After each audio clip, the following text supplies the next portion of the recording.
thank you for everyone for attending. I also am very happy that I also have some of my UN representative and UN colleagues and mentors and advisors also attending the webinar today. So thank you so much for attending. So to start off with the goal for everyone to be aware of the direction that we're moving towards specifically for this webinar is for everyone to understand that so that everyone is aware of the direction that we're moving towards to help us be stronger and more strategic as a community in respective to our groups and activities. I would like to start off by saying thank you to Karat for proposing this idea and asking Brad to come and speak with us today. Brad, thank you so much for being here. Even though you're no longer with Human Rights Watch, the community is extremely appreciative for the years, times, and efforts that you've dedicated for Cambodia and continuing to do. Brad, how many years have you been working on Cambodia? I tried researching it. 29 since 1993. 29. Wow. Yeah. Okay. So half my life. 20, so for 29 years, you have experience in terms of Cambodia and its successes and its needed improvements. But today, I had asked Brad to be more direct and open about the successes and failures needed and the needed improvements in our community to help us to become more focused and more strategic in our efforts. I want to state in advance to everyone here to not take anything personally, or to be defensive, but to take his ideas, opinions, and experience as constructive and how to improve our work as a community as a whole. The topics that we're going to be discussing today we're going to give a brief rundown on what has happened since our last webinar. The Commission of Inquiries moving from the fact-finding phase to the accountability phase, the mass criminal trial and the I Am Freedom campaign, the upcoming 2023 national elections, and some important ideas that we need to discuss, such as focused improvements in strategic approaches, shifting perception, and missing opportunities and lack of follow-up. And then we're also going to talk about the current community and its major efforts, such as the Khmunity Campaign that consists of the Khmer Urgent Action Network and the online Khmunity Freedom Park. So just to get right into it, about highlighting what has happened. Brad, I don't know if you remember, but April 19th was our first webinar together. We did a strategic planning webinar, April 19th, 2020, and we came up with the idea of the working group after that webinar, and we provided capacity building with the community, engaged victims and civil society actors to be more involved in the UN process. July 18th and October 3rd, we had a strategic webinar. We highlight the importance of the community to avoid stepping on landmines, as you said, and to no longer accept partial and piecemeal approaches, and to work more cohesively, specifically at the time we were getting ready for the 30th anniversary of the 1999 Paris Peace Agreement. And then right after that, that idea sparked the creation of the Commission of Inquiry for Cambodia. And we chose the October 23rd, 2021, the 30th anniversary to launch the commission because the 1991 Paris Peace Agreement set out very specifically the human rights and democracy standards that Cambodia would be guided on. So I wanted to start off with the webinar with the 2-3-minute message from Paul Hoffman, the commissioner from the Commission of Inquiry. And for those who, I know some people know who Paul Hoffman is and some people don't, but to give a background, he served as the chair on the US board of Amnesty International and the chair for its International Executive Committee. He pursued accountability for international crimes and human rights violation before the US Supreme Court. He sued both international corporations and including former dictator Ferdinand Marcos, and his responsibility in the commission of torture and summary execution in the Philippines and community companies such as Exxon, Chevron, IBM, and Ford. So please pay attention because he highlights how the commission will be moving from the fact-finding phase to the accountability phase. Today, the Commission of Inquiry for Cambodia announces an important shift in strategy and emphasis. Up until now, for the past 15 months or so, we have concentrated on a fact-finding mission, assembling the facts and documentary support that demonstrate very powerfully the Hun Sen government's 37-year campaign of harsh repression over the Cambodian people to eliminate any meaningful political opposition and civil society voices in order to remain in power. In the process, Hun Sen has violated numerous internationally recognized rule of law and human rights standards. The reality of these violations has now been well established. The mass criminal trials now in process epitomize the depths that Hun Sen has been willing to go to keep his government in power by any means necessary. It is now time for the Commission of Inquiry and the international community to move to a new phase of this struggle and to take on a new mandate, that is to hold the Hun Sen regime accountable for these crimes. Holding the regime responsible in a meaningful and effective way for its gross and long-standing violations of international law is crucial if Cambodia is to emerge from Hun Sen's crimes. The French criminal court case of a few months ago shows us the way and provides a model on how to make that happen. The French court decision found that there was probable cause for holding Hun Sen and his leading generals criminally responsible for the 1997 grenade attack against opposition political party rally in Freedom Park. That approach now needs to be extended and expanded to cover the much wider range of significant rule of law and human rights abuses by the Hun Sen government. Working together with other international forums and voices, the Commission of Inquiry will now be moving in that direction, working to hold Hun Sen and his government accountable for their crimes. That is the new accountability phase that the Commission of Inquiry enters into as of today. So Paul mentions that we fact find, and we have shown the campaign of repression for the last 37 years, such as silencing the media, civil society voices, political opposition, assassination, brutal attacks of critics, and violation of the PPA and many other human rights, democracy, and rule of law standards. So now, since it's been 37 years and the campaign of repression is increasing, we are at a point where we need to move towards accountability. We need a new approach. We can't keep doing what we're doing.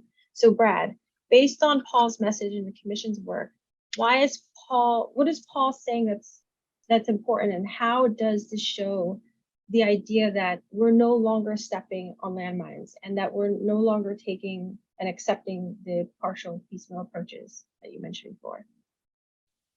Thanks, Tavi, and nice to see everybody. Well, I can't really see you, but I'm glad to know that you're all out there, and I'm really glad to be able to talk to you today and with you. And the first thing I want to say is that nobody in the Cambodian community that's fighting against Hun Sen dictatorship and impunity has done anything wrong.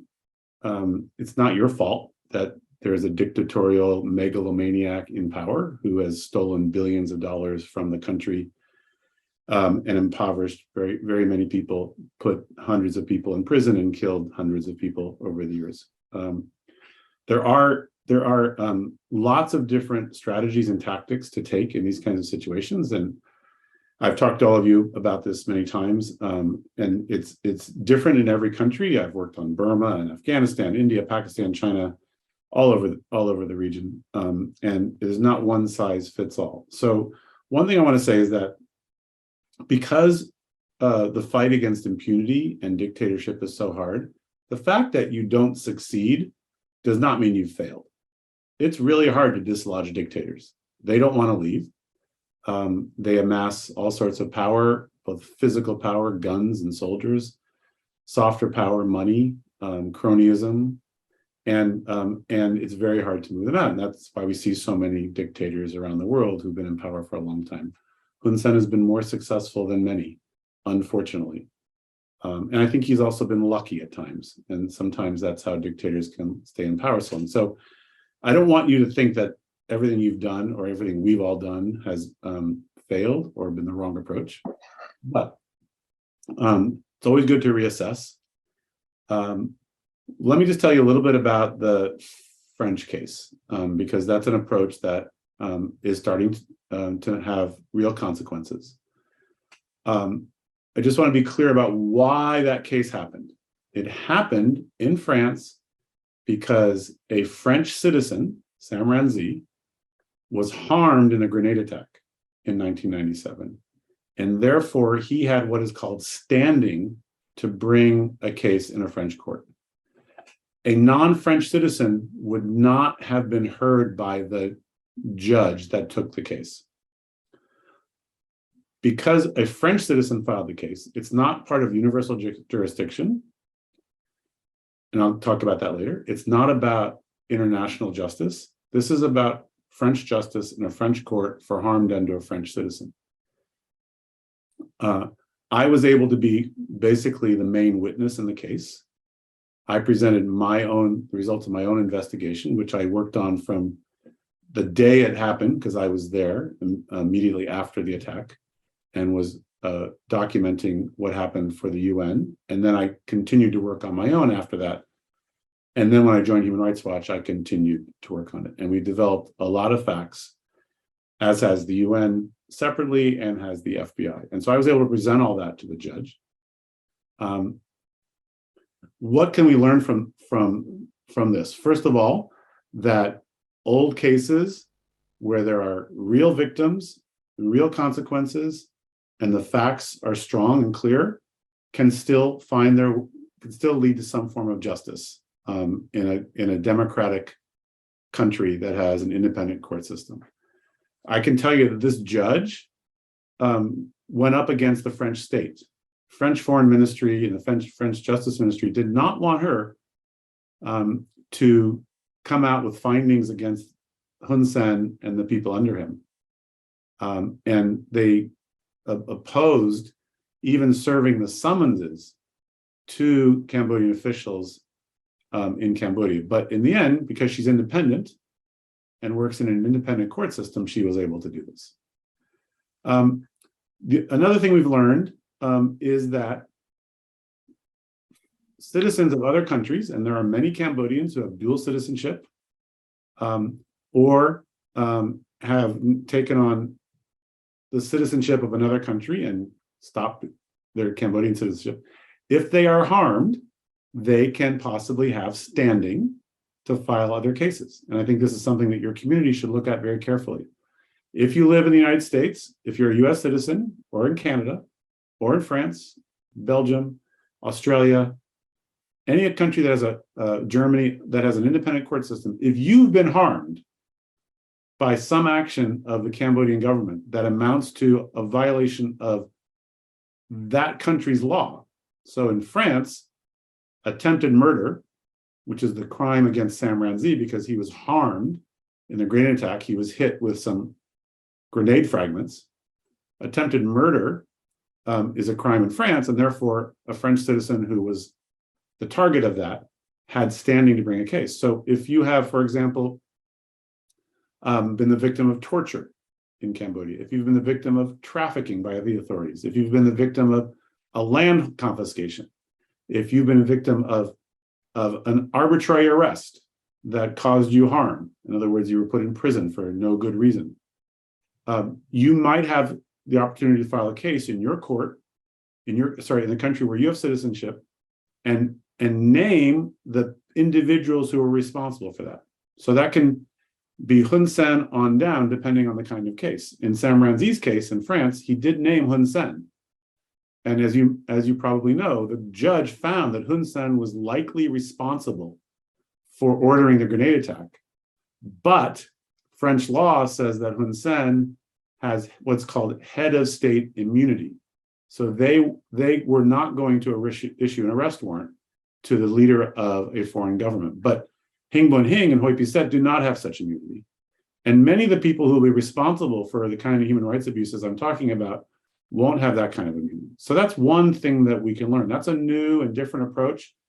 And frankly, if Sam Ranzi and his lawyer hadn't filed the case, all the evidence I was able to bring would not have had a forum. There wouldn't have been a court for me to present it. So that's an initiative that could be taken. Of course, you need to have strong facts. You need to have law that's clear in the country where you are a citizen. And you probably need to make sure you have good lawyers, because a good law, good facts, and bad lawyers often don't lead to good outcomes. Tavy, do you want me to go on, or do you want to talk about that? No, I think that, so first, Justin, just so you get ready, I'm going to show a video, a short one. Jessica Now, the leading lawyer for this case, she provided us a statement for the rule of law session, and I'm going to show a snippet of to our audience here. But it's to support exactly what you're saying. Now, as everybody's watching this, there are some really important points that you have brought up, and I think that it probably opens a lot of questions and comments that people would like to make. So right after Jessica, I'm going to open the floor and take a few comments, questions, so you can ask Brad directly. So how can this decision affect the accountability equation? This is a very important step, I think, in terms of ending impunity. It shows that if you're a repressive head of state like Hun Sen, and you think that you're protected by your judicial system, well, then you might be protected by your judicial system, but you would not be necessarily by others. And even though Hun Sen is enjoying immunity now, this will stop when he leaves power, and his subordinate, but even high-ranked ones, high-ranked officials working under his supervision with him would be held accountable potentially before foreign courts for the crimes that they commit, really progressively passing the message that you are not protected anymore for the crimes that you commit in your country, even though there is an impunity in your country. And this is, I think, a very strong and compelling message that accountability now exists. And there's no crime in the world that would absolutely remain unpunished. There's absolutely no more guarantee about that.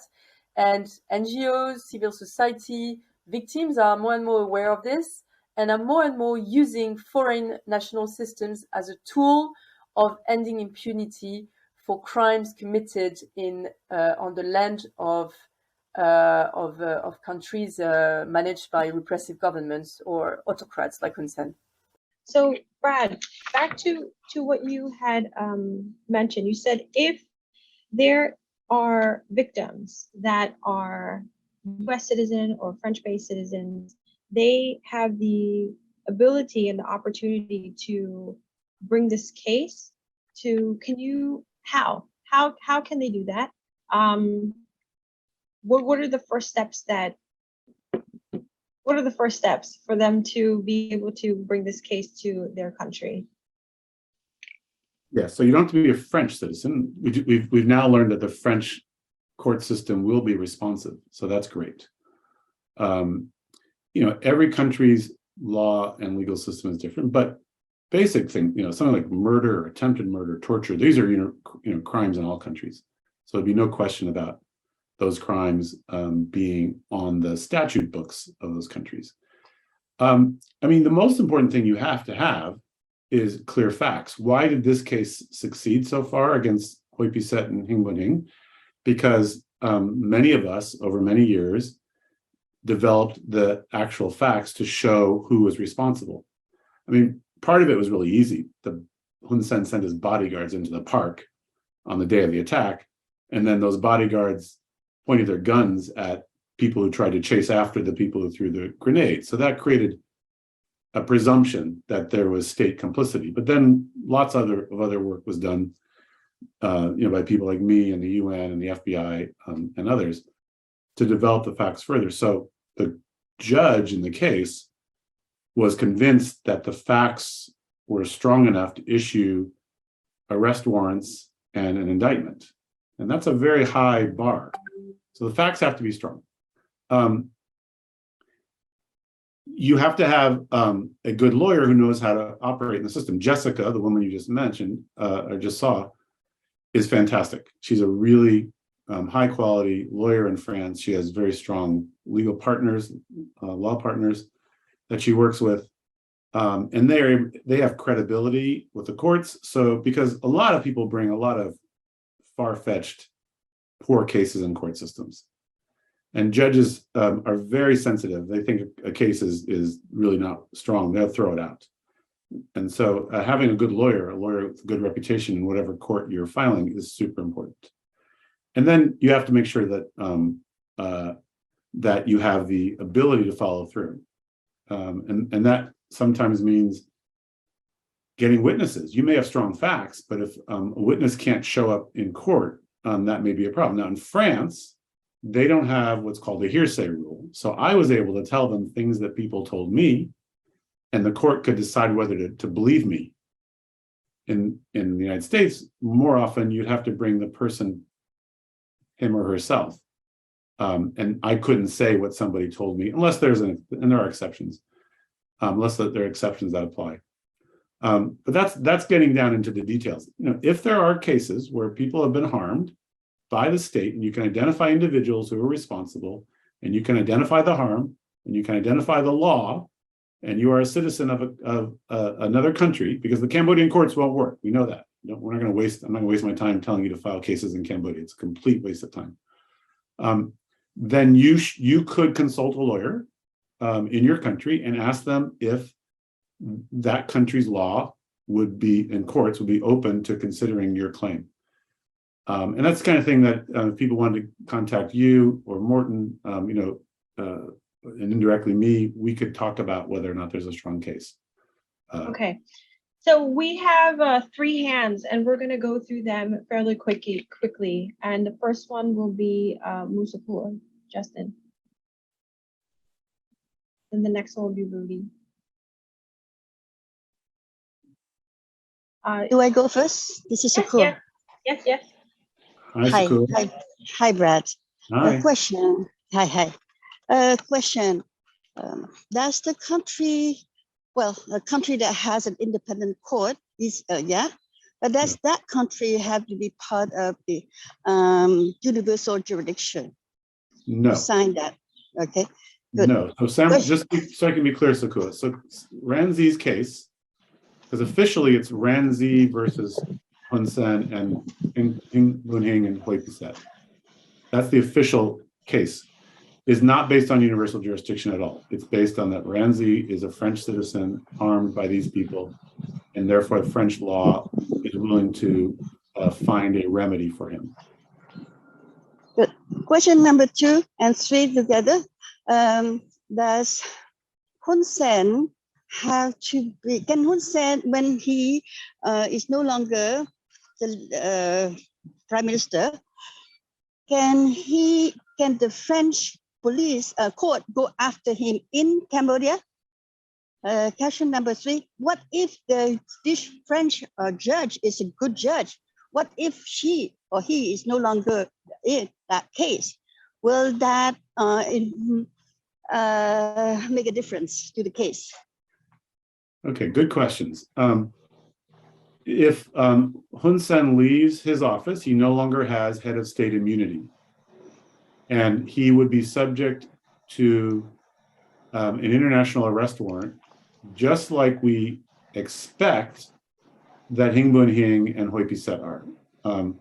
We have not been able to determine yet whether the French government has asked Interpol to issue what's called a red notice that would require members of Interpol to arrest a person when they reach their soil. So if Hun Sen were to travel outside of Cambodia, he could be subject to arrest after he leaves his office. Could the French authorities arrest him in Cambodia? No, of course not. No country can arrest a third party in another country without the consent of that host government. That would be almost an act of war to send the French authorities in. Now, some countries have done that. They've kidnapped people, and to bring them to justice, they say. Usually it's dictatorships doing that. The Saudis have done that. Other countries have done that. But if there was a government that that didn't like Hun Sen anymore, that wanted him to be held accountable, they could extradite him. That's entirely possible. A French arrest warrant can be brought to the Cambodian government, and they could say, we would like you to hand over this person for trial in our country, and then it would be up to the Cambodian government. It's very important not for people not to think that the French government, just because it's a more powerful country and it's on the UN Security Council, can somehow go into Cambodia and grab anybody. That will not happen. She had one more question, which is if the judge changes, would that change things? At this point, Sakua, in this case, I don't think so, because an indictment has been issued and an arrest warrant. And the only thing that could happen is that when the case is set for trial next year, and it's supposed to come to trial in the second half of 2023, if Hoi Piset and Hing Bun Hing show up, which I don't expect them to, but I hope they do. And by the way, if you're listening, Hing Bun Hing and Hoi Piset, have the courage to show up. You've had no courage to kill people. Have some courage to show up in court in France. Doesn't take courage to tell people to shoot unarmed people or throw grenades.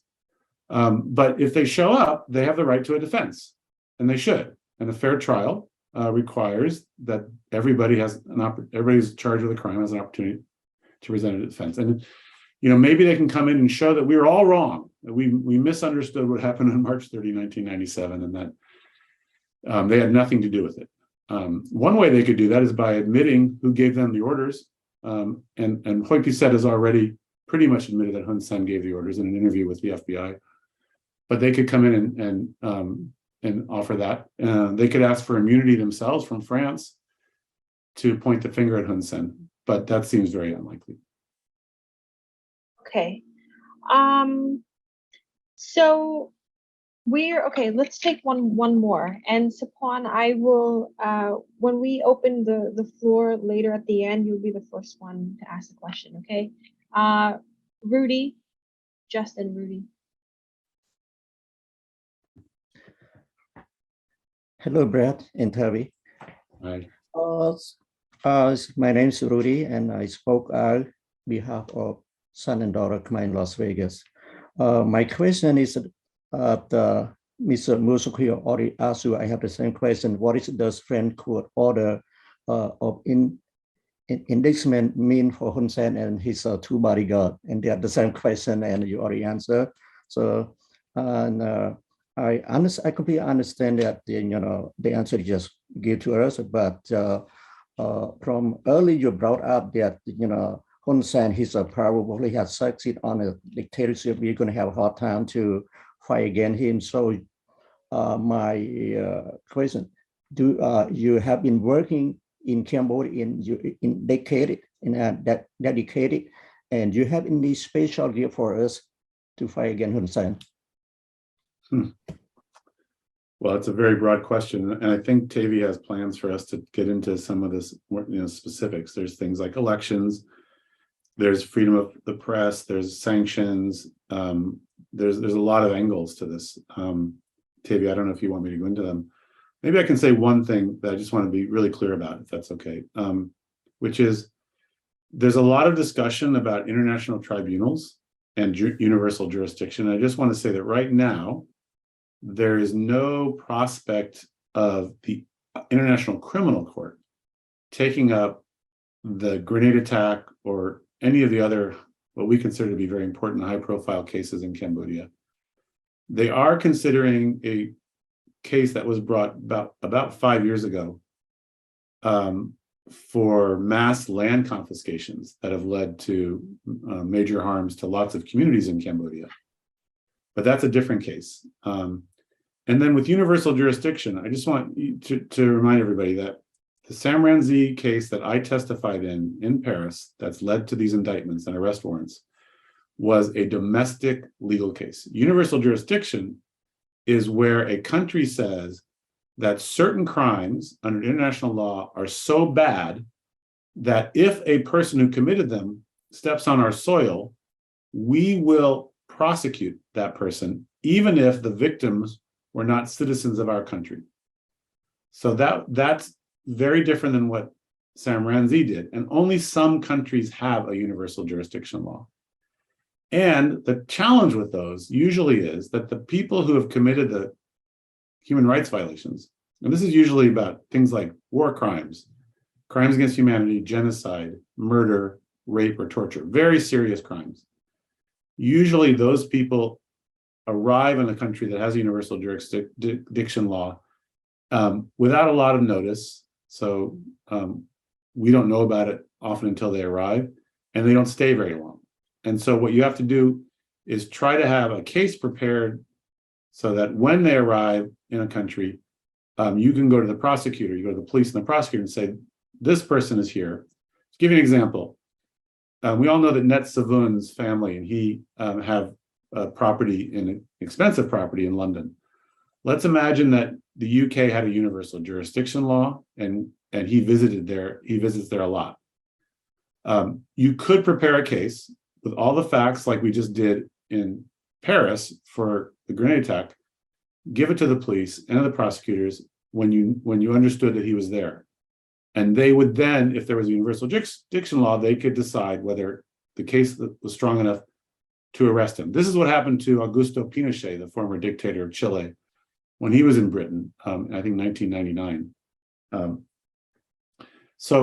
Those are I just want to be really clear. A lot of people ask about universal jurisdiction and maybe have a lot of hopes for it. I think it can work in certain countries, in certain cases, but it's complicated. And it's not the same as what's happening in the grenade attack case. Brad, you also mentioned this in your recording as well for the rule of law session. If people have more questions regarding this situation, please, feel free to put your question on the chat on the side. Yes. It may be a little bit of a delay because it's hard to moderate and to speak at the same time, but even if we don't get to your question today, we will make sure that it's definitely answered. And depending on how much interest there is, we can also go from there as well. So for time, we still have the mass criminal trial to cover, the upcoming 2023 national elections, and then the current actions taking place in the community. So now to the mass criminal trial. This is really important to highlight because Thierry's message, she's the lead defendant and spokesperson for the mass criminal trial, who was arrested on June 14th, I believe. It's really crucial for people to understand her message because she has been expressing that the mass criminal trial is not just a one situation. It just doesn't stand alone. There are two important messages. One of them is that the mass criminal trial is connected to a more systemic issue. It's connected to a much broader situation that has been taking place for over 37 years. And secondly, the importance that the community is steering away from the victim mentality that we have and moving into action.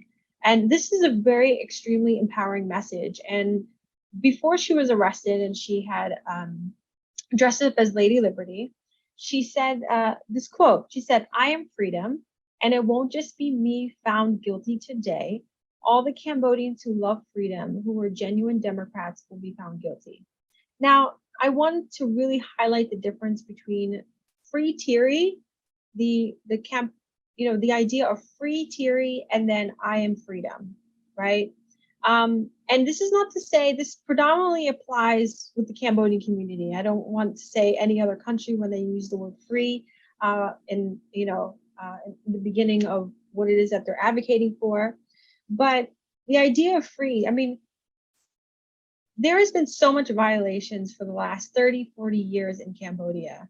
I mean, we're going to keep saying free many people. I mean, Brad, in one of your webinars, in the last one, you said that I don't know if it's still true, but Cambodia is the third, has the third highest amount of prisoners of conscience in Southeast Asia, behind China and Vietnam. Yeah. So, I mean, that says a lot. So we really need to start thinking about this quote, "I'm freedom." So technically, she's saying that she's saying that everybody in this room that's been fighting for democracy. So it's not just about her, it's about all of the people that are in jail, or all the people that have been brutally attacked, assassinated, and even the 60 people that are in prison for the mass criminal trial and the other 138 defendants. So, Brad, specifically with your experience and Thierry's message, how can you explain a little bit more how the mass criminal trial is connected to a more systemic issue, and highlighting for very quickly of some of the violations that's taken place, such as starting from the grenade attack and on, and how this is a long-term strategy that has been taking place, and why it's important that we ourselves should be also functioning in a strategic manner? Yeah, that's a big question. I mean, the short answer from my perspective is that Hun Sen in particular, and many, many senior figures in the CPP, never meant to implement the Paris peace agreements unless they were forced to by international pressure. And what they learned was that they could commit murder with impunity during UNTAC, and that the international community would still, and they could lose the election, by the way, and they could still force their way at gunpoint into power, into sharing power with Hun Sen, and that they could then basically pretend to be agreeing to pluralism and free and fair elections, and do the minimum that they could to get international sign-off. And I remember warning embassies, ambassadors, and visiting foreign ministers, et cetera, in 1996, 7, 8, that the commitment of the CPP to free and fair elections did not exist, and that they would pretend to by having, for instance, thumbprints on all the voters, and by having a national election committee, which they created, and pretending to have those people be, technocrats. And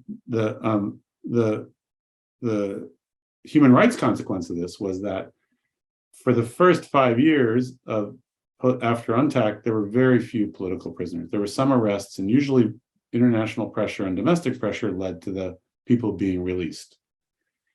But once Hun Sen and the CPP consolidated more power after the 1998 election, and then particularly after 2003, they've started slowly, carefully going back to their old ways. They would arrest more and more people, commit more and more political violence, take greater and greater control of institutions such as the courts, close down more and more free media, and they've been judging the reaction. And this, Hun Sen, if you're watching, hi, how are you? And the one thing you've done well is you've been really smart about playing international opinion and trying to trick diplomats into believing what you say, even though they really in their heart know that it's not true, because it's easier to believe what you say than to fight against you.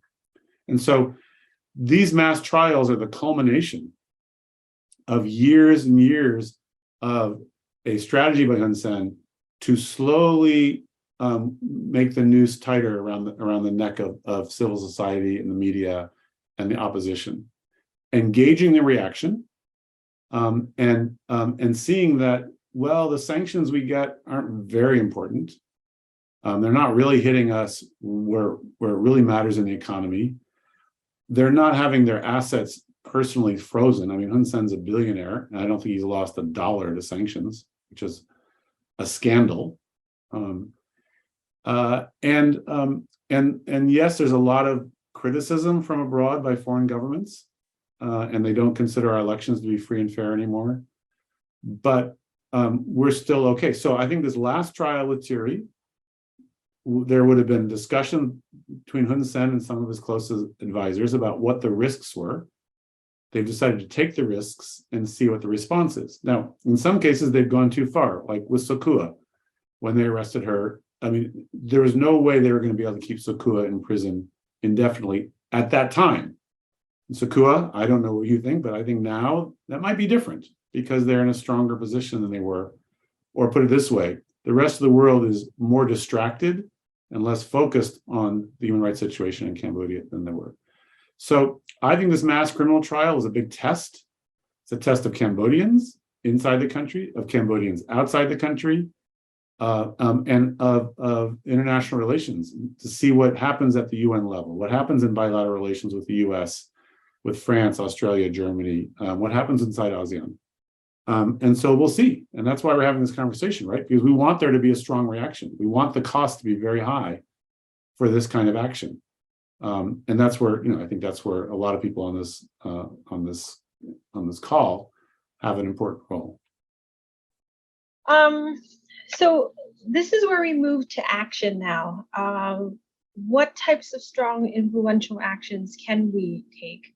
And also, people, you can also, participants can feel free to raise, we could take a few hands if they have some ideas. You mentioned, because this is a conversation that takes place in the community, that they feel that the international community keeps falling for these tricks. And then, of course, then you mentioned about us no longer taking any more of these partial piecemeal approaches. So what actions can we do now and that we can make sure that we're not falling into the same trap again? Kim Hun Tit, Justin.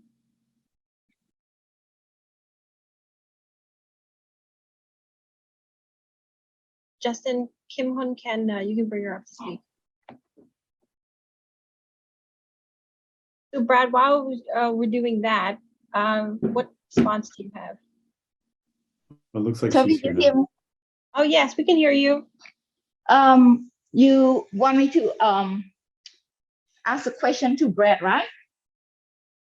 Yeah, I mean, it's relating to the mass criminal trial and the actions that we want to take. Yeah. Recently, I think because we're talking about advocating human rights, and my question is probably brought to Brad Adams, but recently, Brad, Subcommittee of Foreign Relations of Cambodian National Rescue Party, CNRPA, has been working extensively to advocate the bill called S3052, Cambodia Democracy Act and Human Rights Act of 2022. And it successfully passed on the U.S. Senate Foreign Relations Committee. So my question is that this bill is right now is in the Senator Chuck Schumer's hand. Do you have any recommendation to the Cambodian diaspora to make this bill pass, or to connect it, or to work it together so we can make this movement successful? Thank you. Yeah, thank you. It's a great question. I mean, it's a tough time right now in the US to get attention. We have the midterms coming up, and there's a lot of good pieces of legislation that are struggling to get time on the Senate floor, because in the end, all bills have to be passed by a vote of the Senate and the House. That said, the sympathy, the interest in Cambodia in Congress remains very high. When we're talking, Tavi, about not falling for it, it's also been true that in some cases, members of the US Congress and foreign parliaments have also sometimes been too willing to accept that things were improving in Cambodia and wanted to give the Hun Sen regime more time. That's over. There's really no constituency I can detect in any country that's important. There's some idiots who still spout the Hun Sen line sometimes in Australia or other places, or the state of Washington in the US. But I think the question is, for the Cambodian community, is having conversations with the lead members of Congress who are working on this, both in the House and the Senate, and asking them when will be the right time for your community to engage in a concerted advocacy campaign, letter writing, phone calls, and pressure, op-eds in particular states. Like, I would love to see Cambodians who are in key districts of members of the Senate whose votes really matter and who will be essentially swing votes on this. There's certain pieces of legislation where members of the House or the Senate are looking to other specific members for leadership. They don't necessarily follow Cambodia closely, but if member X or Y says it's time to act, they'd be more inclined. And calling into local radio stations because they care about this, things like that. But I think you need to have, and I don't have the answer for you off the top of my head because I don't know where this stands at this moment. I think you need to have that kind of political conversation about the politics and the timing of it with, people like Jim McGovern in the House. I can go through a list of the obvious suspects, but I think you know who the key outspoken members of Congress are on Cambodia, and talk to their staff and try to understand what's possible and when they could really use your support. Okay. Next one is Divan Tan.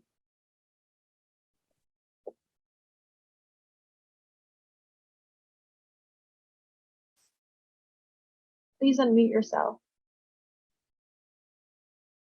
Sok Divan Tan. Okay, so we can go to Woody.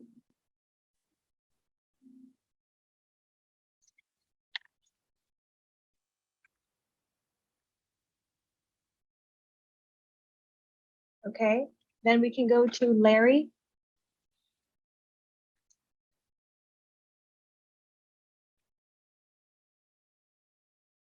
Please unmute yourself.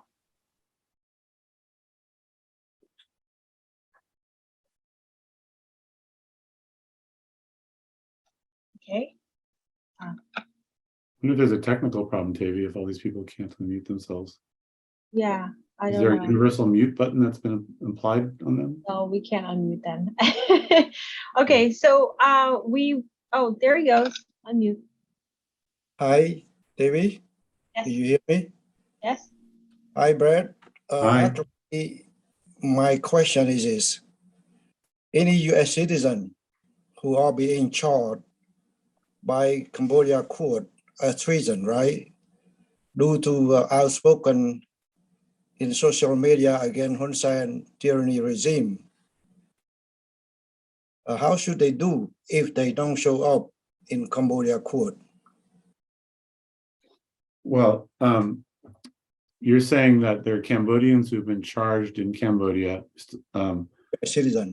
Yeah, but they don't live in Cambodia, or they've escaped the country. I always counsel people not to go back.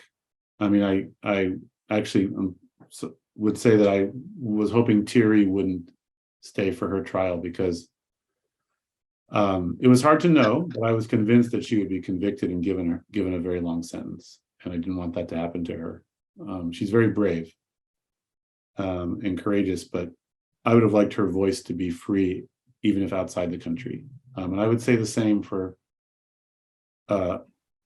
you or other people. I don't know who you have in mind who's being charged, but I think the idea, and I mean, we now know more. So, I mean, I don't know if Thierry would maybe, or other people would make different decisions now that they've seen what's happened in her case.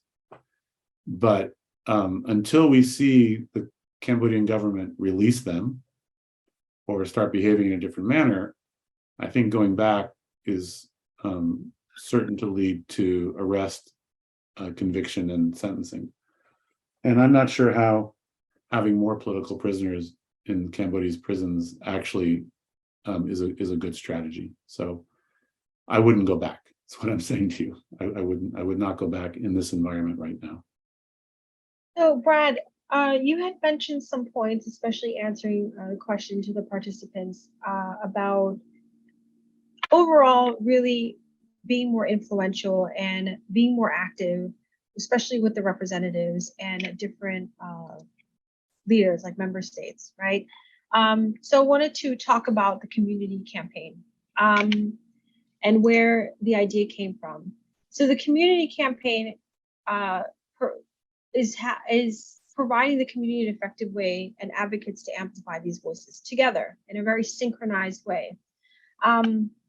We started with the Khmer Urgent Action Network, which is now having Khmer people actively monitoring the situation themselves. I mean, we have Amnesty, we have Human Rights Watch monitoring, and then many other different organizations, but to have an actual Khmer community doing the monitoring too.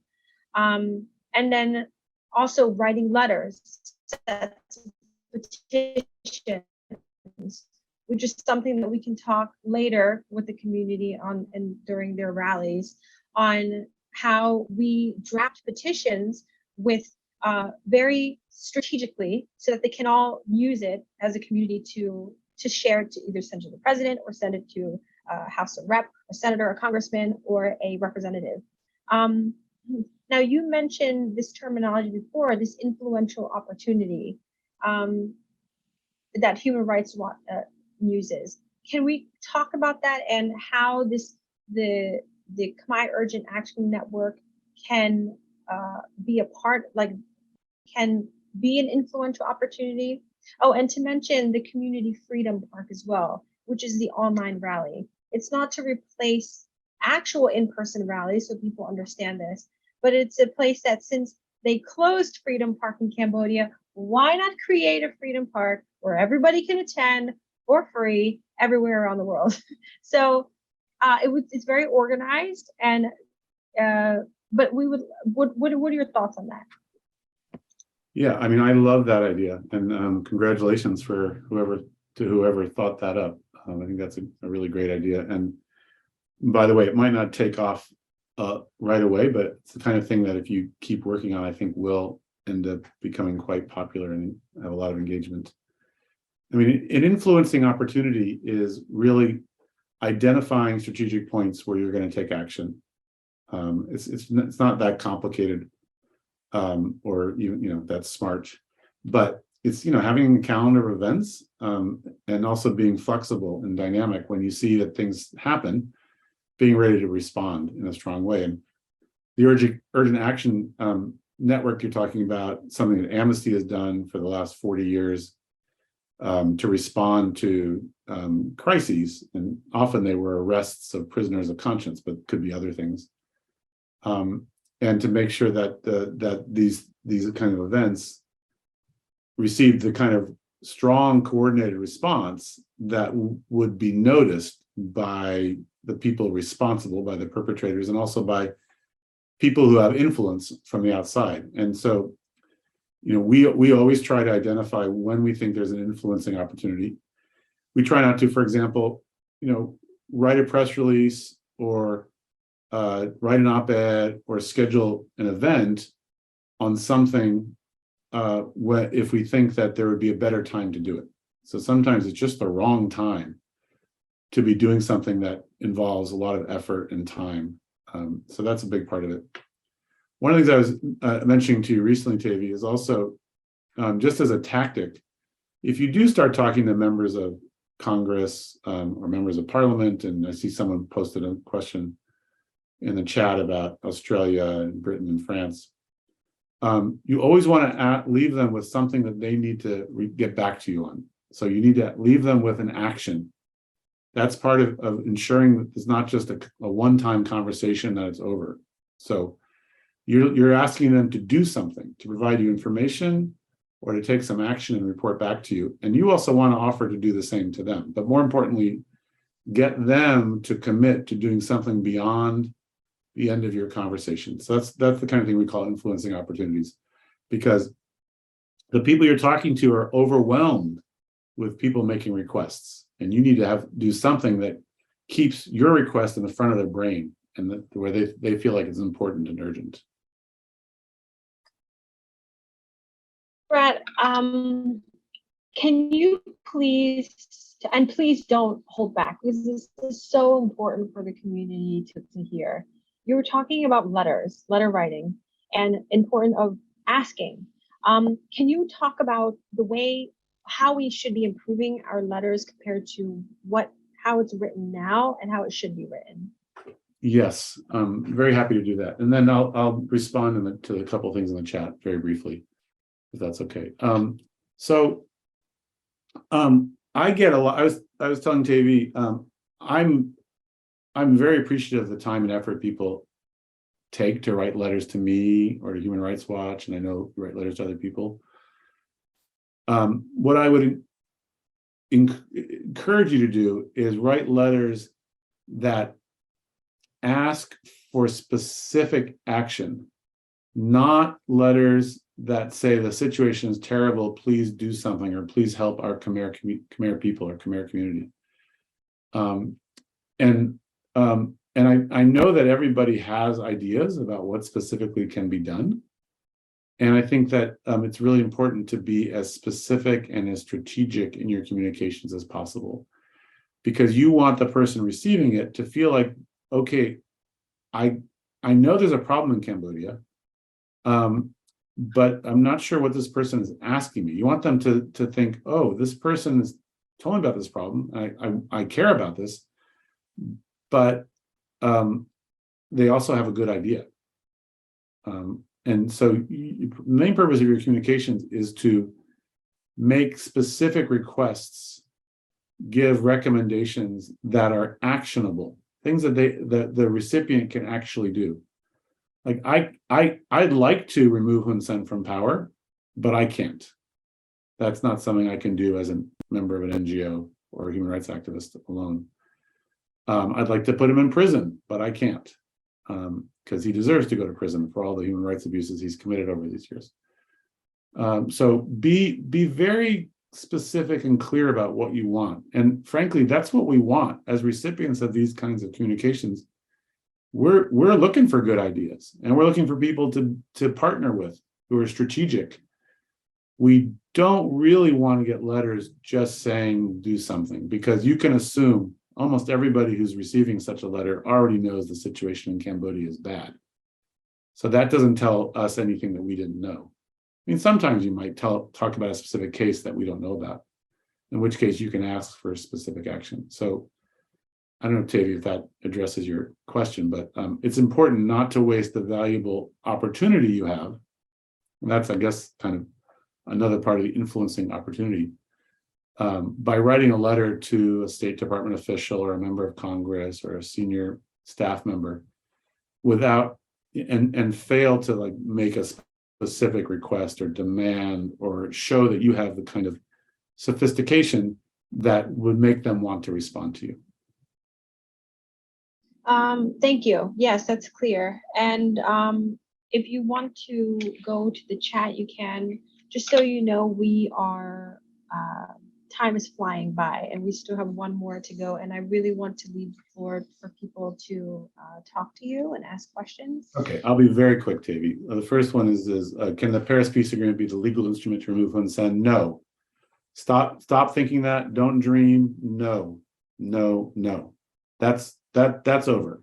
It's still an important historical instrument, it's still a treaty, but it's clear no government, not even the United States, is going to use the Paris Peace Agreements as the main way to address the human rights situation in Cambodia. That's over. I'm sorry to say that. It shouldn't be that way. You're asking about the 1994 killings of these people who took the train from Phnom Penh to Sihanoukville. I was living there at the time. I followed it very closely. I've researched a lot on this. The Australian government and French government are quite angry. Frankly, and I think someone like Sakua may know this, if you write the history of Cambodia in that period, this case was very important. It turned the Australian and French governments against Prince Ronarid. They thought he didn't take it seriously. Hun Sen pretended to take it seriously. French government, Australian governments became more supportive of Hun Sen because of the way this was handled. And yet there's nothing more that I think can be done in this case. This is now almost 30 years old. And I don't think that if you're asking whether the Australian, French, and British governments are going to bring this up as a way to get to Hun Sen or go after Hun Sen, the answer at this point is absolutely not. It's not a live controversy. Sorry about that. Okay. Now we are on the 2023 national election. So the next Commission of Inquiry session after the rule of law is going to be the election at the beginning of 2023. And in our rule of law session, Sum-An, he gave a testimony about the elimination of the democratic institutions. And he mentions about the UN, the ICCPR Cambodia review session. And I wanted to make people aware, I don't know if our community knows, but the UN was saying that the actions that are taking place from eliminating the only effective opposition political party, forcing the courts to convene mass criminal trial under vaguely worded statutes, closing independent media, jailing, beating critics, monitoring and silencing civil society such as Mother Nature is all inconsistent of the Paris Peace Agreement, which has the human rights and democracy standards that the government agreed to follow. However, the Cambodian government, they clearly, they said that while Cambodia is they chose a one-state party, which this one-party state constitutes as democracy. And the chair and the vice chair pretty much said, no, you need to, which what you were saying earlier about the chair mentioned that the government needs to understand the concept of pluralism. So what does this all mean? I went through that really, really fast. Well, that means that we need to prepare for the results of the election, which we know is going to be predetermined. So what does that mean? Well, that means that we shouldn't be recognizing it, and we shouldn't legitimize it either.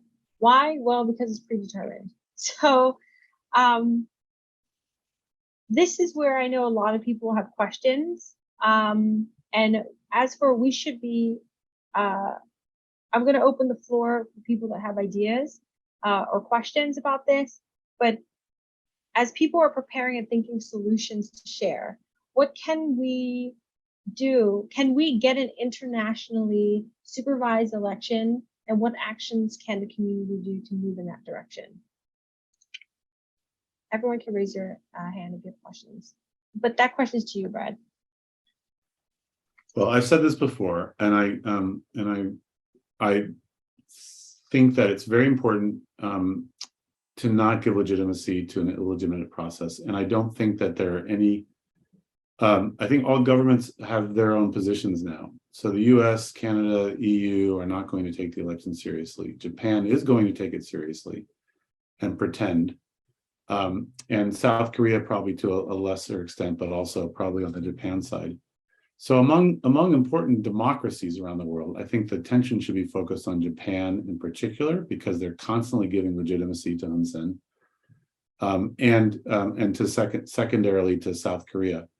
I think you do need to talk to the EU and the US and the UK and Australia to make sure that they don't make a mistake. But I don't think that they have any inclination to take this election process seriously. But Japan provides a lot of cover because Japan is the biggest democracy in East Asia and one of the biggest donors to Cambodia. And I think it's important to have a very strong strategy on Japan, which includes contacting the Japanese government, their foreign ministry, the prime minister's office, members of the Diet, the Japanese parliament. And you can use the Human Rights Watch office in Cambodia, in Japan, which is very active on this.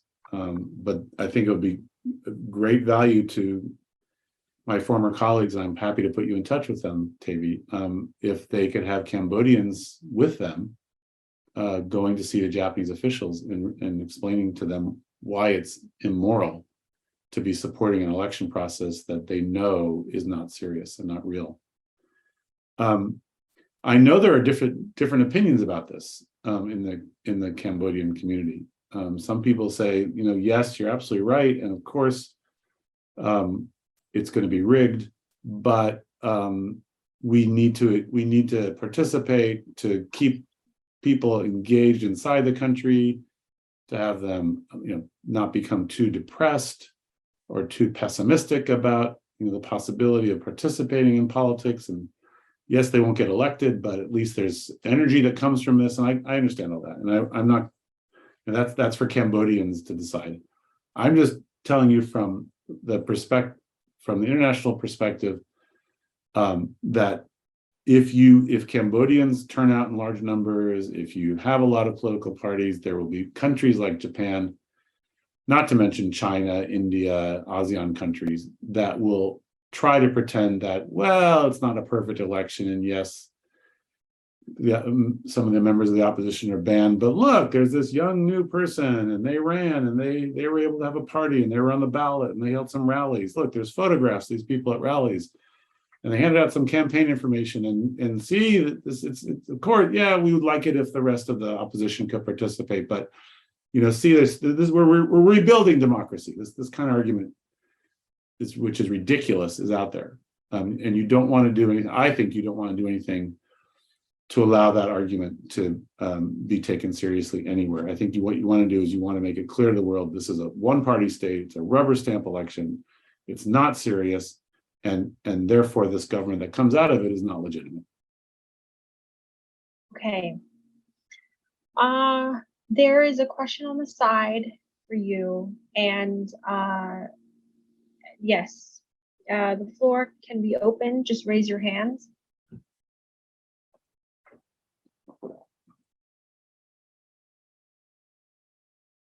Brad, do you see the question in the chat?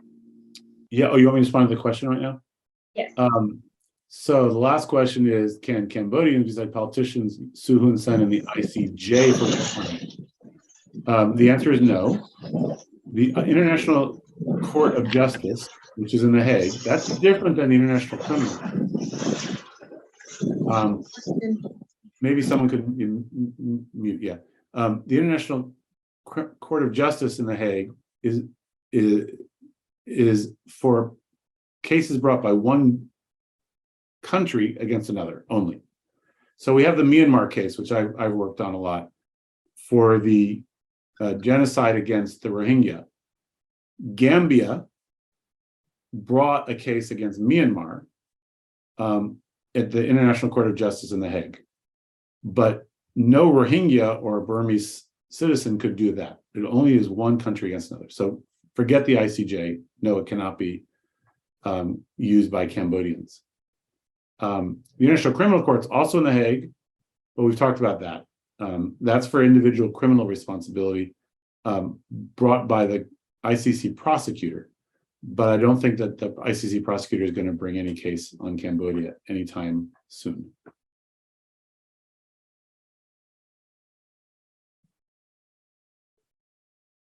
Tavi, you're muted.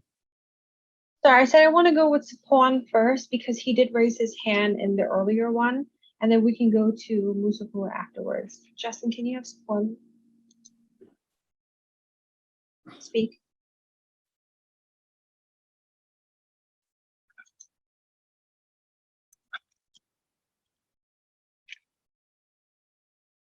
Okay.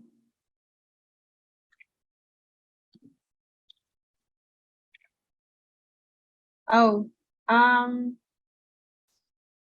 no. Okay, Miss Musuku can speak first. Justin. Okay, sorry. So, Sapon, please unmute yourself. Yeah, I think you mute me, that's why. Yeah, the system really problematic, I think. And hi, Brad. Yeah, I met you in Washington State, and I talk a lot about, good, thank you, sir. Yeah, I talk about a lot about the election in Cambodia. So like 1997, after the coup d'etat, they created the new election body.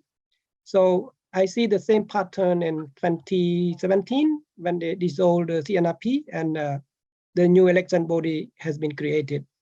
In this perspective, the NEC is scheduled to have national election on Sunday, 23rd of July 2023. And like you said, what Hun Sen liked the most is legitimacy of his power. But I see that Cambodian people are very resilient to go along with this legitimacy and make Hun Sen almost tumble down several times. Yes. So what do you see in 2023?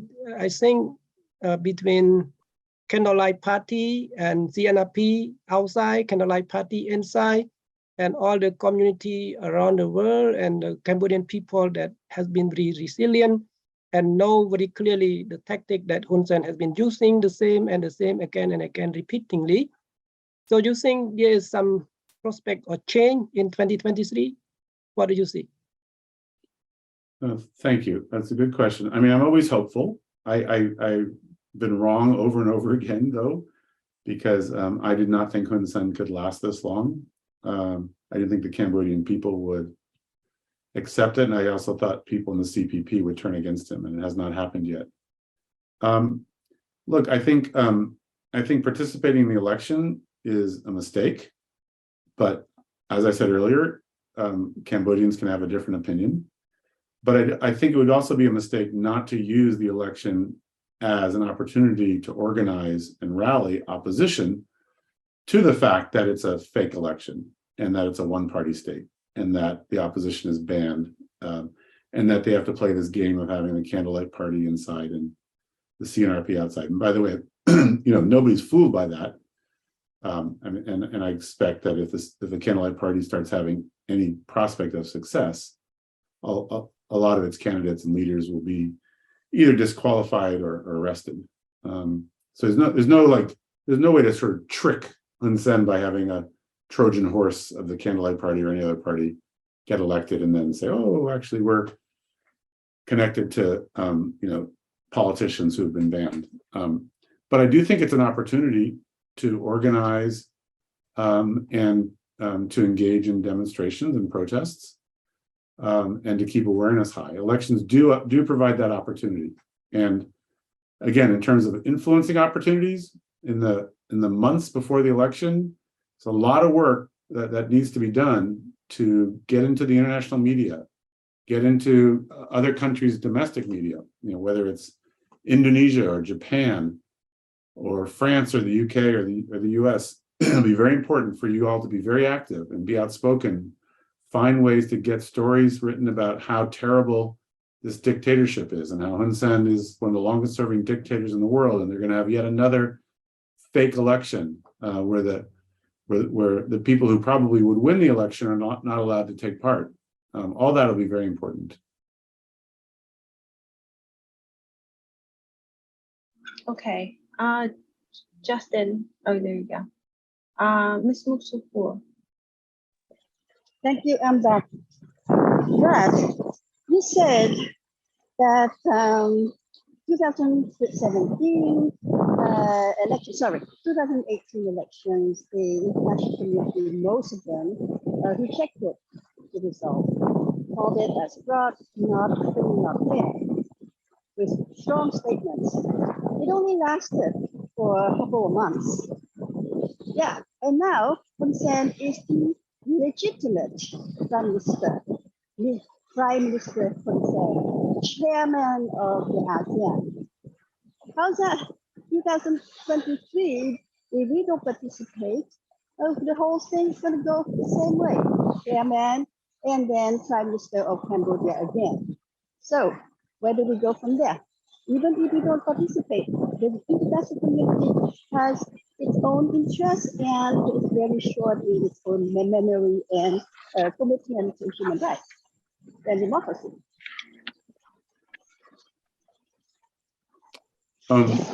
Sukua, it's I only heard part of that. I'm really sorry. It's like sounds like there's wind or something.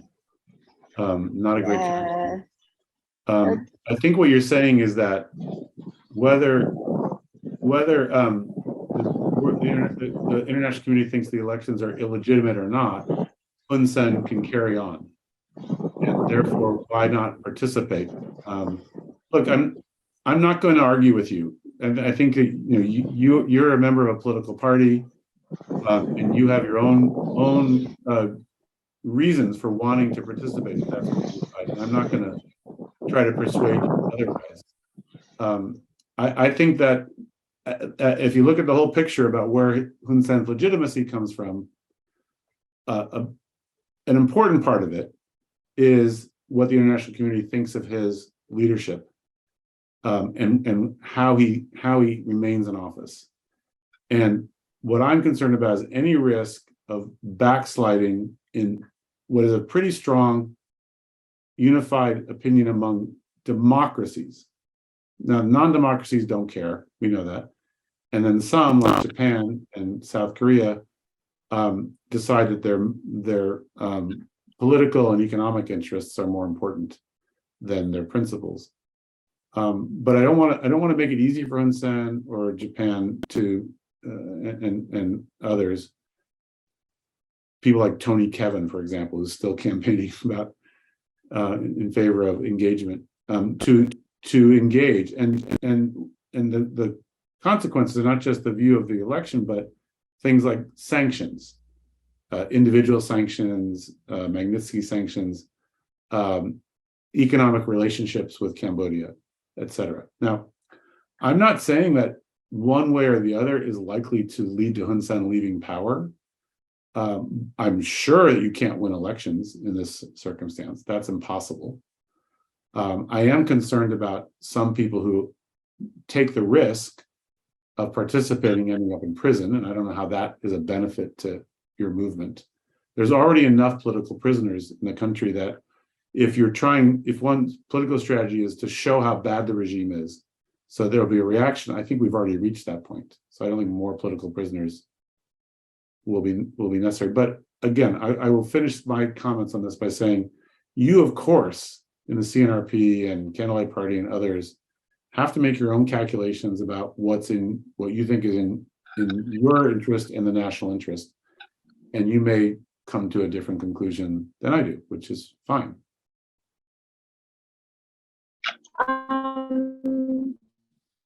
Okay, so we have 10 minutes left, and I want to use this time to have to open the floor for any questions. So please raise your hand. This is just so that everybody knows, this is a Zoom webinar, not a Zoom meeting. So it works a little bit slightly different. So raise your hand, and then Justin will allow you to speak. And for everybody to know, before we end, I will, as everyone's raising their hands, I will be doing a summary of all the actions that we spoke about today, and then I will send it to everybody as well. So Sapuan raised his hand. Justin, can you let him speak?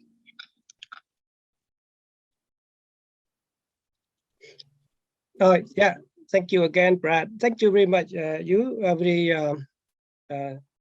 very helpful for the Cambodian community and diaspora around the world, and your speech is very explicit, and I really like that.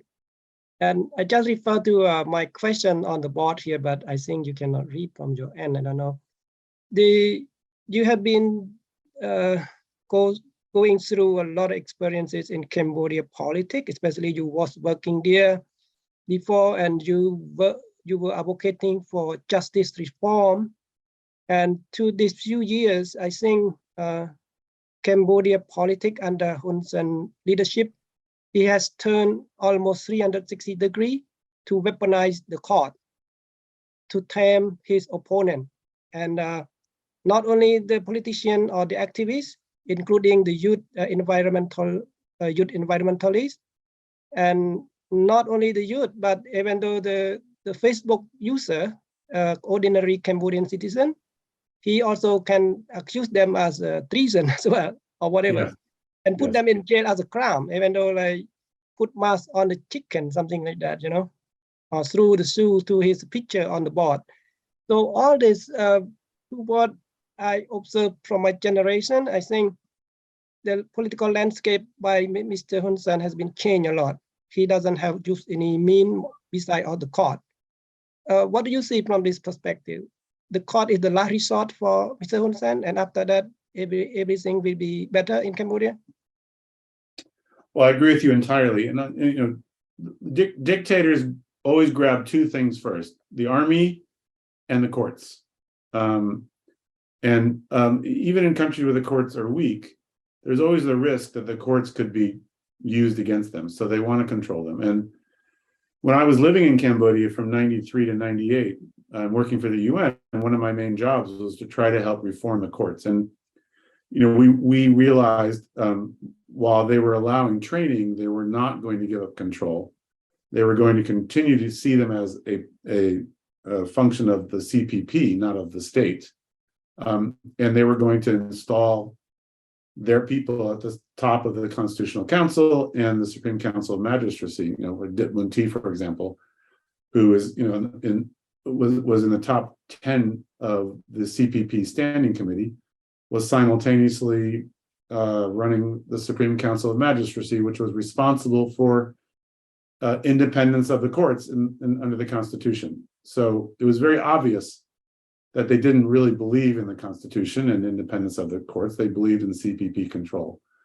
So the courts have been weaponized from before, during the state of Cambodia in the 1980s, straight through UNTAC and to the present. The CPP has never relinquished any control over the courts whatsoever, because they know that if the courts become independent, they will be doing things like prosecuting human rights abuses by members of the CPP. So yes, that's where we are. Hun Sen has just as much control over the courts as he does over the army and the police. Okay, thank you. And then we're going to have Golwat, Tung, and then Woody. And then Nicole has a question, and then we are done. Hi, Brad. Thank you for taking my call. Thank you for being here. Yes, I just want to ask a hypothetical question.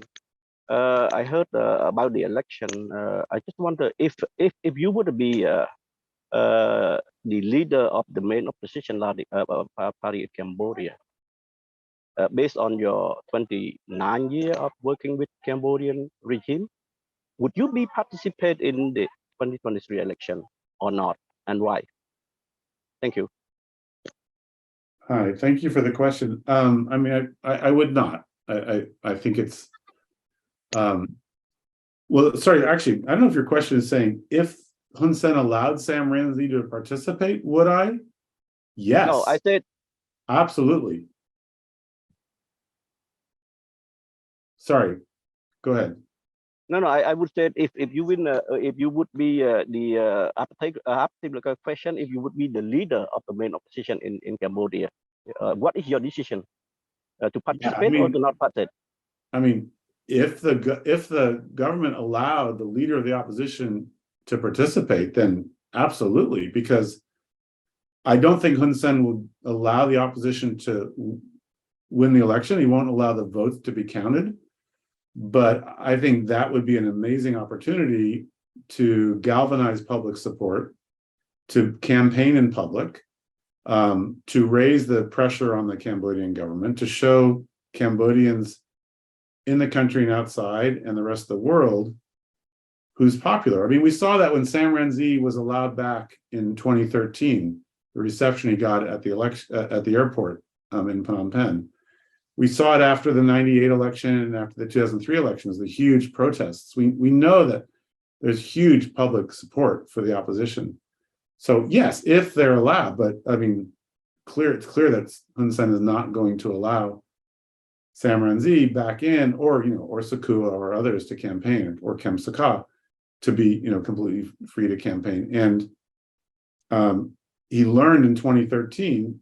My understanding is that he was very angry at people who advised him to allow Sam Rainsy to come back about a month before the election in 2013, because that backfired spectacularly. I have no doubt that the opposition won in 2013.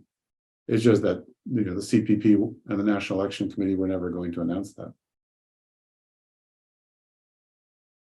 Okay, Tung. Hello, Brad. This is Tang Yap. Hi, how are you? Yeah, thank you for coming to this seminar. My question is that if we are not encourage people to participate in the election, of course, the big party cannot participate because they are outlaw. But there are a lot of people in the country, and Hun Sen, encourage small party to participate just for his legitimacy, and some of them are his supporter and all that. So if they participate and Hun Sen say, okay, 10 parties joins the election, and that should be good enough for him. So, and then he maintained another 5 years of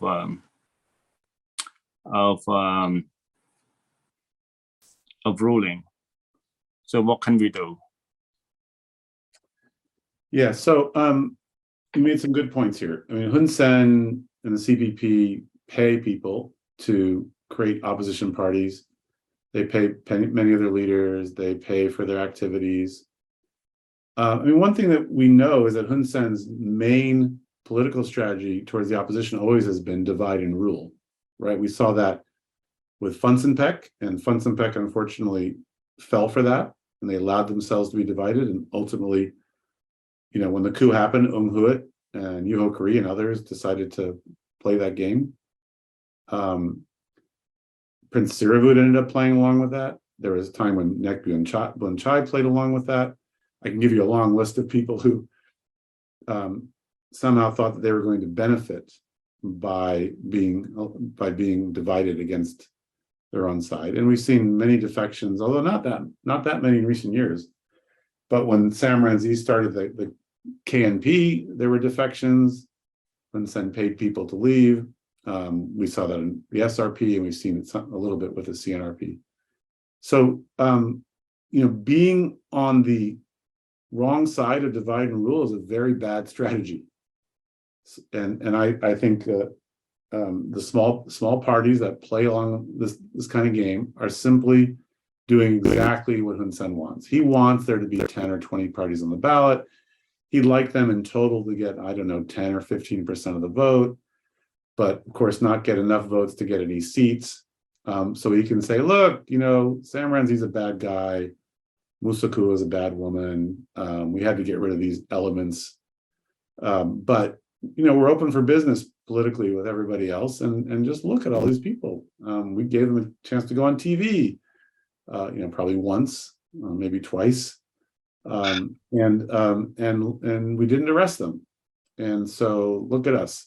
So I just think that's sort of playing into his hands. The larger point is I do not believe that political change is going to happen in Cambodia with Hun Sen in power through elections. I don't believe that. I think that's the wrong framework and wrong strategy. It's constant struggle. It's constant fighting for in all the ways we talked about earlier in this webinar. Is not plausible, not likely. I think it's almost impossible to imagine the day that with Hun Sen in power, that the CPP and the National Election Committee announced that they lost an election, that there were more votes for the opposition than them. That's not how it's going to happen. It's going to happen in some other way. And then hopefully you'll have a free and fair election after that to determine who should run the country. But if you look at it as there's an opportunity in 2023 and then not for 5 more years, I think you're actually playing, your strategy is probably not the right strategy. Brad, I do want to mention that I know some of these questions, I want to make sure that based on the point that we are trying to also guide the community, that we're not losing that idea. But before I say that, Woody, can you unmute Woody, Justin? He has a question, and I think that this is one of the points that you brought up in one of your old webinars. Woody, you can unmute yourself. Hello? Yes. Good morning, Mr. Adam. My name is Woody. Hi, Woody. I live in Australia. I follow you for many years since you work in Cambodia. Now, I have a question. Do we allow us Cambodians living outside of Cambodia? Can we make exile government just to show that when we united, how can we do? Like contact South Korea, Japan, USA, England, Australia. But now inside, we cannot unite it. I want to see Cambodians live outside united, following your rule of law. And I also want to ask Kavi Sin to organize the leader around the world to meet like you do, Zoom meeting or whatever, because outside not united, inside not united. A lot of good people, a lot of good Cambodians live outside Cambodia, want to do something, but so far I have not seen the strong people unite together yet. I'm sorry, I'm not blame everyone. A lot of Cambodians are good people, but they cannot unite it 100%. Can you help us? Thank you. Well, you made a really good point. And Hun Sen plays divide and rule inside the country and outside the country. But I've also seen, I'm sorry, I don't want anyone to think I'm speaking about anyone in particular, but I've also seen the Cambodia community disunite itself, divide and rule itself sometimes. And that's very disappointing, and exactly what Hun Sen wants. I mean, when Hun Sen sees you fighting externally, you're doing his work for him. And I'm not going to name any names, but I've seen that, and I've seen that from some prominent people, and that's a shame. I think what unites you in opposition is so much more than what divides you, and to allow divisions either because of ambition or because of slight differences in policies or perspectives is really doing Hun Sen a big favor. And I think it's really great that you brought this up towards the end of the webinar, because I think it's actually one of the most important points that's been made today. When you are, I'll just give you a sports analogy. When you're like a team going up against a power, and you're playing a basketball game or a soccer match, it's never more important to be working together as teammates than when you're playing against one of the best teams. And I don't want to use the word best about Hun Sen because he's terrible. He's the worst person, but he's running a very successful political operation, and you need to be united. So it's a very, very important point. How to achieve that? Well, I don't have an answer for you right today. But I think there's a really important phrase in English called "eyes on the prize." The civil rights movement in the United States always had that term in their strategy sessions: keep our eyes on the prize. And you have to keep your eyes on the prize and not let other things distract you from that and undermine your efforts to keep your eyes on the prize and to achieve it. So, Brad, as this is now the end of our webinar, I wanted to end with this message because I see Nicole's question, but it still relates to pretty much what we're doing. And I wanted to say that to the Khmer people, especially with Woody's question and a lot of other people's question, I know that there's still a lot of still lack of understanding about all of these efforts that we're doing, and not it's just because it's a new idea. I want people to understand I am one of the very few Khmer people that is in youth doing this work, and what the job is, for example, is to bring in the international people to come and meet with Khmer people, to help provide, to work together. For Khmer people to work with the international people to gain new perspective and vice versa. So, for example, the commission, the Cambodian people have been asking for years, for decades, to have the international people to come help. Well, they're here. And I may not be in the form that you expect, but you have the Commission of Inquiry, you have these webinars that we're setting up, and now we're also, and I think that is something that the community really needs to understand. What is the Commission of Inquiry? We have brought really the best minds of human rights people to come and help you, to fact find, to bring accountability. I mean, these things, it's really crucial for you to understand, how is this helping you? It is helping you. Or why are these webinars helping you? Helping to design specifically so you can ask questions, so you can better strategize as a community. And then we have the community level, the Khmunity Campaign, these online rallies, because to make it accessible for everybody around the world. And also because, you know, it's difficult for me to speak Khmer, but this is where the community online, where we would translate things in the Khmer, such as this webinar, we will have a rally to discuss in Khmer about what are the main points that you mentioned today, Brad. And the Khmer Urgent Action Network, it's about all of those mobilization. It is a unity. It may not be in a form that you really see it right away, but it's about building at it. So so based on, I know Nicole's question, she mentioned about the sanction, the dirty dozen. Brad, we had this conversation. It is going to be another conversation because it's a whole advocacy effort about having the Khmer community. You know, Human Rights Watch has done their job in selecting who they think should be sanctioned. Well, it's up to the Khmer community. You can come up with a list, right, Brad? Come up with a list yourself, and we can discuss about it, and then we can work that way. Yes. So anyway, thank you so much for everyone who has attended today. And I know that there were some technical issues. Some people were not able to attend. However, everyone can view this on Facebook. So thank you, Brad, and everyone. Look forward to our next event, our online rally, and future webinars that we will create. Okay, bye. Thank you, Tavi. Thank you very much. Okay, bye-bye.